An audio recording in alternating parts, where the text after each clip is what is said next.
그러면 마지막으로 순환 인공신경망의 LSTM 모형을 이제 사용을 해서 시계열 예측하는 모델을 만들어 보도록 하겠습니다. 그래서 LSTM 모델은 이미 레이어가 만들어져 있기 때문에 LSTM 모형의 그 구조는 이전 동영상에서 이제 강의에서 살펴봤습니다만은 롱텀 메모리와 숏텀 메모리의 개념을 받아들여서 과거의 잠재 예측 값을 그대로 이제 활용을 해서 미래에다가 다른 방법으로 사용하는 좀 복잡한 구조를 가지고 있다고 이제 그렇게 이야기를 했었지만 실제 이제 모형을 개발하는 건 이미 레이어들이 만들어져 있기 때문에 그냥 LSTM 모형을 이제 입력을 하고 실제 추가를 하고 그 다음에 마지막으로 예측 값을 하나 만들기 위한 댄스 레이어를 이제 하나만 추가를 하는 이런 간단한 형태를 이제 가집니다. 그래서 이 모형을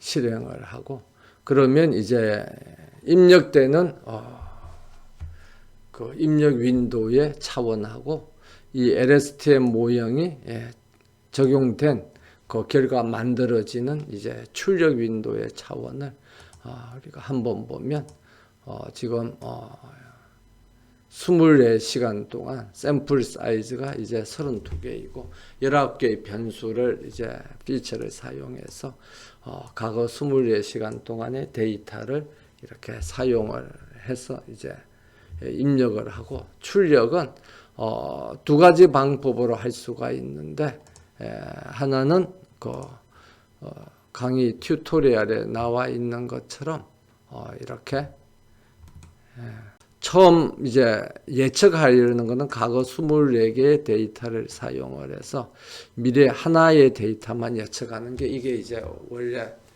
그 순환신경망의 그 개념에 잘 맞는 거죠. 그렇지만 이렇게 해도 되고 아니면 그 튜토리얼에 나와 있는 것처럼 순간적으로 이 학습을 하면서 계속 그 이제 중간 값들도 예측을 하면서 같이 이제 학습을 할 수도 있습니다. 그래서 그것은 이제 어떤 형태로 하느냐에 따라서 다른 큰 차이는 없는데 다만 이제 그 두 가지 방법이 있다는 것을 우리가 고려해서 개발을 하면 되고요. 그 다음에 어떤 이 모형을 개발할 때 여기에 리턴 시퀀스를 true라는 걸 이제 지정을 하지 않으면 그냥 그 기본 값은 리턴 시퀀스가 false가 돼서 이런 형태로 이제 학습이 되도록 그렇게 모형이 개발이 되겠습니다. 이렇게 해서 이제 실행을 하고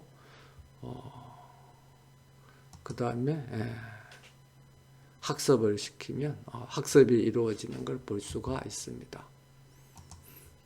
그래서 이제 학습이 종료되고 나면 여기 validation loss가 별로 늘어나지 않는 걸 볼 수가 있죠. 그럼 이제 조기 종료가 되면 그 validation 데이터하고 테스트 데이터의 모형 이제 실행 결과를 로스 함수와 모형의 비용 함수와 모형의 성과 척도를 나타내는 그런 이제 딕셔너리인 vel 퍼포먼스하고 퍼포먼스에 저장을 하고요. 그 다음에 실제 이제 한번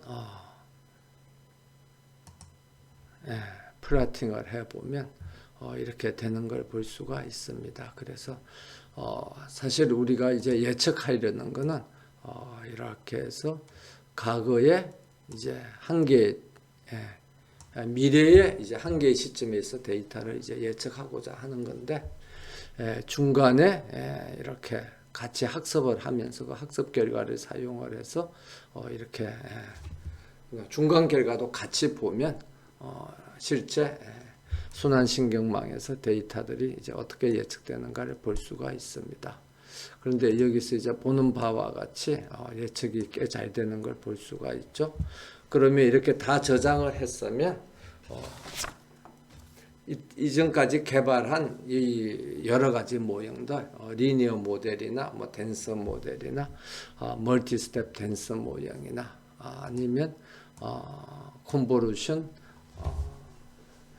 인공신경망 모형이나 아니면 LSTM 모형이나 그 모형의 성과들을 이제 한번 그래프로 그려서 비교해 보기 위해서 그래프를 작성해 보도록 하겠습니다. 그래서 그래프를 작성하기 위해서 먼저 어떤 데이터들이 이제 저장이 되어 있느냐 그거를 이제 한번 보면요. 예를 들면 이제 퍼포먼스 어떤 데이터들이 저장이 되어 있느냐 그러면 이 각 모형의 딕셔너리니까 모형의 이름이 키이고 그 다음에 거기에 이제 로스 함수하고 그 다음에 모형의 척도 mean absolute error의 값이 이제 이렇게 리스트로 두 개의 값이 이렇게 각각 정의되어 있는 걸 볼 수가 있습니다. 그래서 퍼포먼스에 대해서도 이렇게 정의되어 있고 검증 데이터에 대한 성과에서도 벨 퍼포먼스에 대해서도 같은 방법으로 정의되어 있는 것을 볼 수가 있죠. 그래서 같은 방법으로 이렇게 정의가 되어 있습니다. 그러면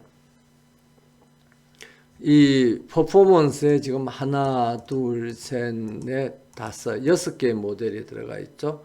그러면 이제 이 퍼포먼스의 길이 하면 6이면 그 6개의 모델이면 그게 이제 0부터 5까지 그걸 이제 X축으로 해가지고 그 X축의 값을 이제 사용을 하고 Y축의 값은 여기 있는 이 매트릭들 효과성을 나타내는 mean absolute error 그래서 validation의 mean absolute error하고 실제 테스트 데이터에 대한 mean absolute error를 이제 그래프로 그리는 그런 그래프를 이제 만들어 보면은 여기 이제 강의 자료 튜토리얼에 있는 것처럼 이런 이제 그래프가 만들어집니다. 그래서 이런 그래프를 만드는 프로그램이 요 위에 있는데 이 프로그램은 굉장히 일반화를 해서 어떤 경우에나 사용하기 편리하도록 만들었는데 프로그램에 대해서 이제 익숙하지 않은 사람은 너무 일반화를 해서 좀 이해하기가 좀 어려운 부분도 있습니다. 그래서 뭐 여기 있는 이 프로그램을 그대로 해서 이제 작성을 해도 되고 아니면 이제 좀 더 알아듣기 쉬운 방법으로 예를 들면 여기 이제 그래프를 그리는데 플랫 피겨는 피겨 사이즈 10의 6 하면 이제 그래프의 길이가 이제 얼마 정도 된다. 가로축과 세로축의 이제 길이를 이렇게 이제 했고요. 그 다음에 바를 이제 그리는데 x에 이제 마이너스 0.7 그러니까 여기 이제 이게 x 값이죠. 이게 x 값입니다. 그래서 x 값이 1, x 값이 2, 이 x 값이 이제 3, x 값이 4, 그 다음에 5, 뭐 6 이렇게 되겠죠. 이렇게 6이 되는데 그 이제 그래프에서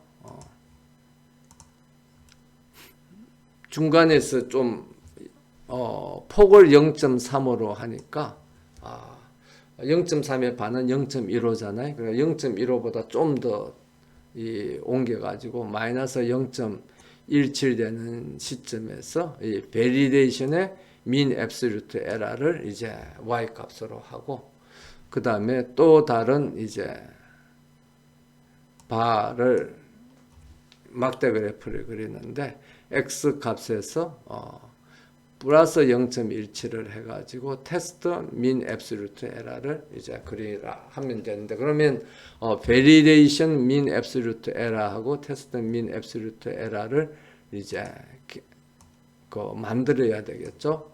그래서 그 만들기 위해서는 벨 퍼포먼스에 이렇게 이제 있는데, 또는 이제 퍼포먼스인데 뭐 동일한 겁니다. 그래서 예를 들면 벨 퍼포먼스라 그러면 이 벨 퍼포먼스의 데이터들이 몇 개가 있는 거죠.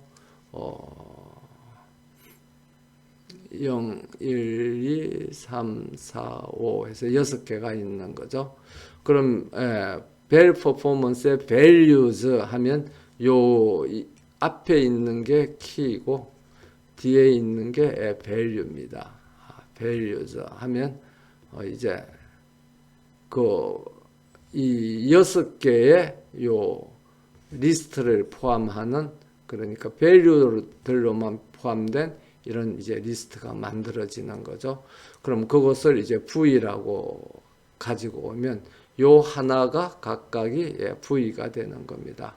근데 이 V에는 값이 두 개가 있죠. 그래서 첫 번째 있는 거는 코스트 또는 로스 함수의 값이 되는 거고요.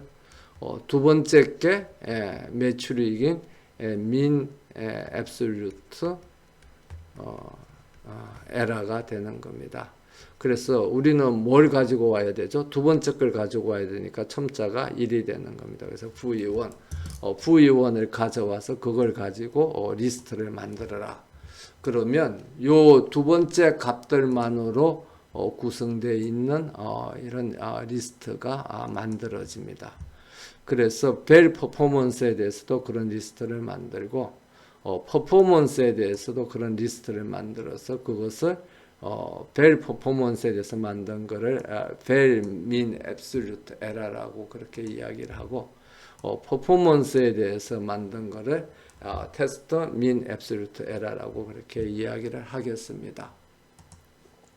그러면 일단 이제 x가 어떻게 값이 되느냐 하면 6개니까 0부터 5까지가 된다는 걸 이제 알 수가 있죠. 그러면 그 각각에 대해서 이제 벨 민 앱솔루트 에러하고 테스트 민 앱솔루트 에러를 만들고, 뭐 이것들이 어떻게 만들어졌는가를 보기 위해서 벨 민 앱솔루트 에러만 한번 라이트를 해보면 이렇게 이 값들만 이렇게 표시가 되어 있는 게 볼 수가 있습니다. 그러니까 이 값이 여기 있는 이제 이 두 번째 값하고 일치한다는 것을 알 수가 있죠. 알 수가 있습니다. 그럼 이 값들을 가지고 와서 그 다음에 그래프를 그리면 되는 거죠. 그래서 여기에서 이제 보는 것처럼 x는 이제 이렇게 하고 y 값은 벨 민 앱솔루트를 하나 그리고 바 차트로, 그다음 또 다른 바 차트로 테스트 민 앱솔루트를 그리고, 그 다음에 x의 x축의 값은 이제 x 값에 따라서 이 x축의 좌표들을 이제 하고요. 그 다음에 거기에 표시되는 라벨은 그 퍼포먼스라는 그 딕셔너리에 있는 키들을 이제 표시를 하려는 겁니다. 그래서 키는 뭐가 키냐 그러면 뭐가 키죠? 이제 이게 키가 되는 거죠. 여기 앞에 있는 이 모델의 이름들, 베이스라인, 리니어, 텐서 뭐 이렇게 모델의 이름이 키가 되겠습니다. 그래서 이 키들을 표시를 하고, 그 다음에 이제 그 이름은 이제 옆으로 쓰면은 서로 부딪힐 수 있으니까 수직으로 하기 위해서 로테이션을 이제 90도를 하고요. 그 다음에 X 라벨은 포카스팅 모델즈 하고 Y 라벨은 민 앱솔루트 에러. 그 다음에 여기 있는 그 뭐죠? 범례를 이제 표시를 하라 그러고, 범례는 하나는 베리데이션이고 하나는 테스트고, 그래서 이제 플라팅에서 쇼 이렇게 하면은 그래프가 그려지게 되겠습니다. 그러면 이제 여기 있는 것처럼 이렇게 그래프가 그려지죠. 그러면 기본적으로 볼 때 이 뭐 리니어 모델이 사실은 제일 나쁜 거죠. 모형이 제일 단순하니까. 근데 생각보다 보면 콤보도 뭐 별로 좋지도 않은 것 같아요. 그래서 LSTM 모형이 굉장히 생각보다 역시 예상했던 대로 가장 민 앱솔루트 에러가 가장 작게 이렇게 표시되는 것을 볼 수가 있습니다. 그래서 이상으로서 가장 간단한 이제 싱글 스텝 모델, 그러니까 다음 시간대에 그 값을 예측하는 모형을 이제 개발을 했습니다. 그러면 이제 다음 동영상에서는 멀티 스텝 모델, 그러니까 뭐 지나간 시간대 데이터를 사용해서 앞으로 올 뭐 5시간의 날씨를 기온을 예측한다든지 그러한 이제 여러 시간대에 걸친 값을 예측을 하는 멀티 스텝 모델에 대해서는 이제 다음 동영상에서 살펴보도록 하겠습니다.